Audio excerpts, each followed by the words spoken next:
guztioi, hemen daukazue bideo bat azalduko dizueguna, hemen bertan azalduko dizuegu zelan bilatu behar duzuen informazio zuen erronka aurrera eraman ahal izateko.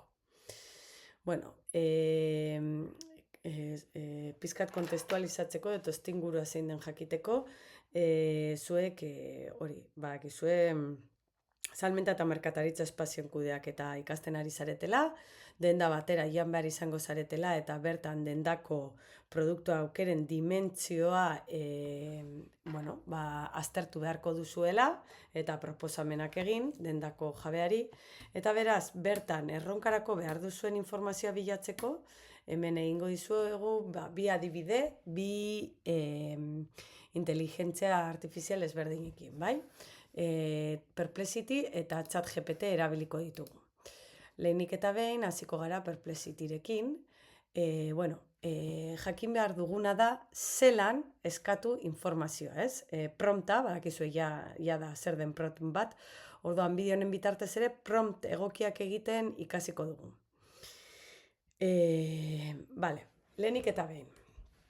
Prompta emateko jakin beharko duguna da zer nahi dugun lortu. Ez? Zer da nahi duguna? Zer eskatuko dugu, ez informazio da guretzat baliagarria. Eta, erronkara jarraitu ahal izateko, jakin beharko duzue zein den produktu aukeraren dimentsioa, bai? Horren kontzeptua zer dan, exactamente, jakiteko zer bilatu behar duzuen gero dendan. Gero, zorua eta espazioan okupazio koefizienteak zelan kalkulatu, eta metodo ezberdinak, hori kalkulatzeko metodo ezberdinak, eta baita ere errentagarritasuna, ez? Hori behar izango duzu erronka aurrera eraman ahal izateko. Orduan, hori da nahi duguna. Gero, testu ingurua eta rolak eman beharko diogu, ezta? Gero, hobe da prompta ataletan estrukturatzea, orain ikusiko dugu adibide moduan, eta behin ematen digula erantzuna, beti ere hobekuntzak sartu ahal izango ditugu, bale? Baina beti esaten dizueguna, esperimentatu. Esperimentatu asko, ze horren bitartez ikasiko dugu. Orduan, ez baduzue lehenengoan lortzen, saiatu behin eta berriro informazioa lortu arte. Gero ikasiko dugu, zelan egin informazio hori fidagarria den jakiteko, eta horretarako iturriak eskatu beharko ditugu, bai? Horren adibidea orain ikusiko dugu. Lehenik eta behin, hasiko gara modo inkognito, bai? Ez dugu nahi inteligentzia artifizial honek gure ezer rastreatzerik edo gure daturik ez izatea. Orduan, lehenik eta behin galdetuko diogu. Zako diogu rola. Salmenta eta merkataritza espazioak kudeatzearen zikloko irakaslea zara, bai? Momentu honetan, gure irakaslea izango da. Erronka baten barne gaudenez, nahi dugu irakaslea zara.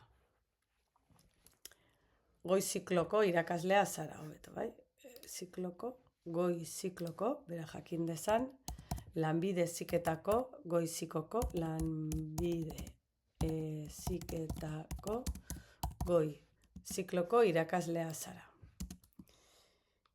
Erronka, edo lan egiten ari garen erronkan, hurrengoko informazioa jakin behar dugu. 2 punto. Eta hasiko gara, bai, atalka estrukturatzen. Mesedez, behar duguna da.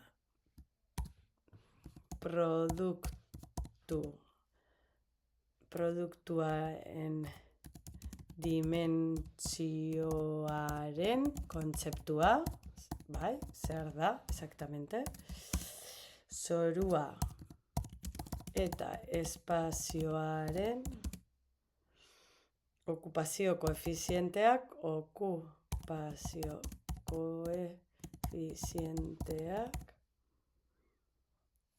zelan kalkulatu.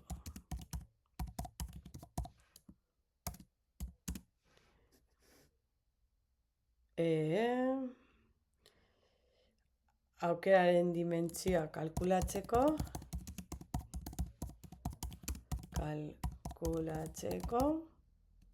metodo ezberdinak eta azkenik ere salmenta puntuaren errentagarritasuna. Vale, eta gero esango diogu, honen fidagarritasuna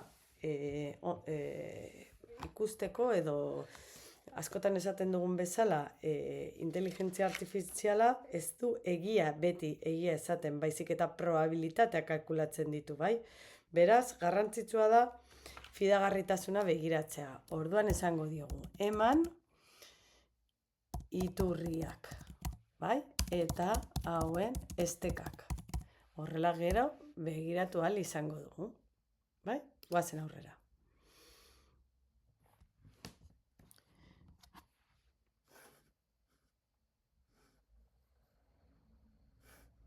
Bale?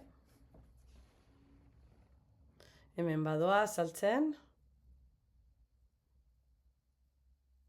Erronkari produktuen dimentziaren kontzeptu ematen digu, bueno, begiratzen du ibaken, hau, bai, fidagarria da, interesgarria izan daiteko guretzat, soluet espresioaren koefizienteak lanbiden begiratu du, bai tituloa eta bai lanbideko orrialdean, interesgarria, hau ere lanbiden begiratu du, eta hemen ditugu bilatutako PDF-ak, ezta?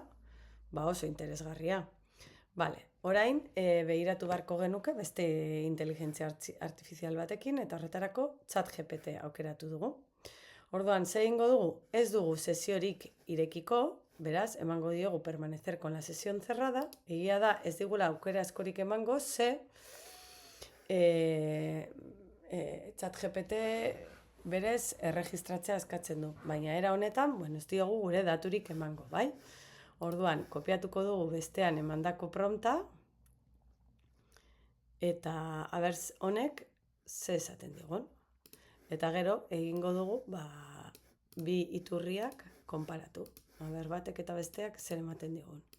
Eta zeinekin geldituko ginateken.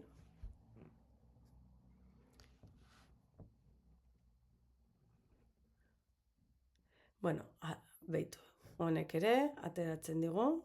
Honek ateratzen digu Technical University of Munich. Bueno, pues begiratu beharko genuke, aber hau interesgarria den ala ez, besteak bilatu izkigun iturriak gure hurbilekoagoak dira, hemen ikusten dugun bezala, bueno, begiratu beharko genuke, ematen digun ratioa berdina den, espazio osoa, bueno, bai, azalera, produktu okupazioaren azalera. Bai, biak berdina eman digute, honek ez digu esaten, hemen esaten digu, bai, Munitzeko unibertsitatetik atera duela, baina ikusten dugunez ez da argia, hau ez dugu ezagutzen, Small Business Management, hau da Wikipedia. Bueno, nik zerbait fidagarriagoa iruditzen zait bestea. Begiratu dezakegu, antzeko informazioa den ala ez, eta alderatu, zerekin geratuko ginateken, zerekin ez, baina, bueno, hemen badaukagu lantxo pizka bat, ezta?